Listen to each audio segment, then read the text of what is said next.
Wonder Girl, and I am here to give you your weekly forecast for the week of Monday, June 12th to Sunday, June 18th. So now let's take a look at your chart. I'm trying something new this week, so please hang in there with me. All right, Gemini, this is you right here, and me. I'm a Gemini too. And what we've got going on this week is really lots of communication, lots of talk, lots of just identifying with our identity, with who we are. We've got Mercury in our sign, which is good news, and the Sun, both great, bringing a lot of attention to our identity and who we are, and just kind of giving us some, hopefully an extra boost to move forward on what it is that we want. Now, while all that is happening, we've also got Mars, which just moved into Cancer in our second house, bringing our attention really to money in a lot of ways, also to our gifts and talents, our skills, what makes us unique and interesting, I would say, in a lot of ways, and just our confidence. So as we're really trying to be ourselves and having all this focus on us, we're also trying to figure out how we can use more of our gifts and talents, be more confident, show how special it is that we really are inside. Okay, I think a lot of that is really going to have to do with what brings us peace in a lot of ways, really trying to cultivate the parts of ourselves that we love internally and that really make us feel whole and at home. And that's because Mars is making a sextile over here to Venus, which is in our 12th house, which rules kind of the subconscious in some ways, behind the scenes. It rules spirituality. So I think that we're trying to get right with ourselves a lot in some ways, to either figure out how to bring more money to us, how to use our gifts and talents, how to be more confident when we're pursuing what it is that we want. A lot of this stuff that is going on with our identity, I feel like it's going to have a lot to do with what makes us happy. That's because the Sun in Gemini is making a trine to Jupiter, which just kind of turned on in our 5th house of love. So I think we're trying to figure out what we can do to bring more joy into our life, more happiness.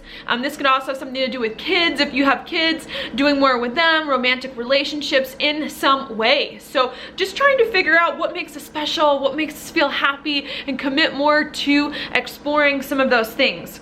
Now, we will have to beware. There are some big choices that are coming up later this week on Thursday, which this chart is for right here. And they're major choices because the Sun, which is in Gemini, is going to oppose Saturn and Sagittarius, okay? And Saturn's kind of been causing havoc for a while, for like the past 2.5 years for us in our house of relationships and other people. We really had to focus on other people, committing to maybe other things that other people want and not so much what we want. And that's going to come again into focus this week, where we're going to have to make really some choices about our relationships and about who we are in relationships. I don't necessarily see it being our relationships that need changing, though. I think it's our identity and who we are on the inside. We need to figure out what kind of person do we need to be in order to work better with other people, in order to attract the relationships that we want, that are really, really good for us and that make us feel comfortable. So I think this week we've got some big choices coming for us about a lot of that, and about the kind of person we need to be to attract and to be with the other people in our life that we need. Once we make those big decisions, I do feel as though it will get much easier for us to reach some of our goals and dreams and hopes for the future and kind of move forward in a way, because the Sun over here will sextile Uranus in our 11th house of goals. Okay, so that's kind of what I see for this week. While all this is happening, there could be some confusion over here around career, maybe feeling a little uncertain about where our life is going in one way or another, really trying to figure that out, maybe feeling hurt about our life direction in some way, and really having to think completely different about what we love to do and how we can use what we love to really move up in the world, to do different things to increase our reputation, and really trying to figure out how it is that we can use our gifts and talents and our skills in a lot of ways to do that. And to bring more of that into our lives. I also think a big focus for us is on communication. This next year and a half, really learning how to communicate more and talk more about the things that are important to us.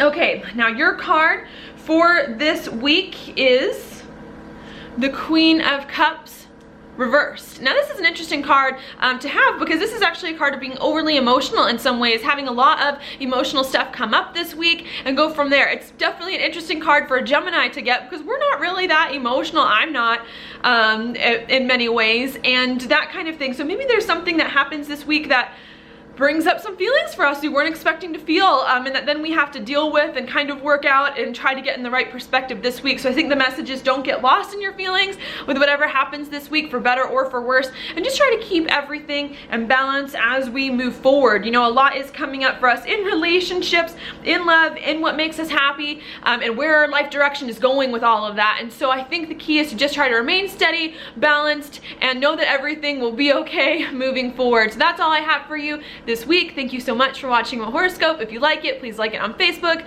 like it on YouTube, share it with your friends, and I will talk to you later.